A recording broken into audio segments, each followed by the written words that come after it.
રાષ્ટ્રીય સ્વયંસેવક સંઘના 100 વર્ષ પૂર્ણ નિમિત્તે પાસોદરા ખાતે શસ્ત્ર પૂજનનો ભવ્ય કાર્યક્રમ યોજાયો હતો.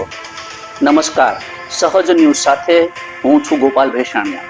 મળતી માહિતી મુજબ સુરત જિલ્લાના પાસોદરા ખાતે આવેલ ઓમ ટાઉનશીપ વિભાગ 3માં રાષ્ટ્રીય સ્વયંસેવક સંઘના 100 વર્ષ પૂર્ણ થતાના દશેરાના દિવસે ભવ્ય શસ્ત્ર પૂજન કાર્યક્રમ યોજાયો હતો.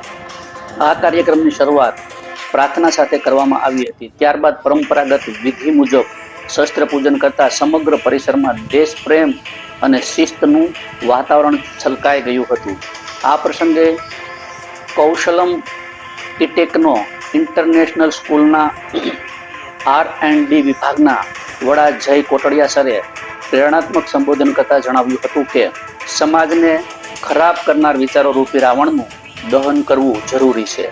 તેમજ એ જ રીતે RSSના પશ્ચિમ ક્ષેત્રના પ્રમુખ શ્રી વેંકટ રાઘવે પોતાના વક્તવ્યમાં જણાવ્યું હતું કે સમાજની એકતા અને સંગઠન પર વિશેષ ભાર મૂક્યો હતો.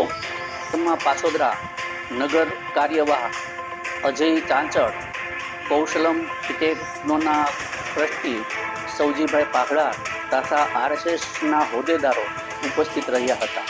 સૌના સહયોગથી આ કાર્યક્રમ યોજાયો અને સફળ રહ્યો હતો. શસ્ત્ર પૂજન સાથે દેશપ્રેમ, શિસ્ત, સમાજ સેવા જેવા સંદેશો પણ ઉપસ્થિત જન સમુદાય સુધી પહોંચાડવામાં આવ્યા હતા. સુરત પાસોદરા ખાતે યોજાયેલા આ કાર્યક્રમની ઝલક વિસ્તારમાં ચર્ચાઓનો મુખ્ય વિષય બની ગયો હતો. રિપોર્ટર ભરત કોટડિયા, સહજ ન્યૂઝ, સુરત.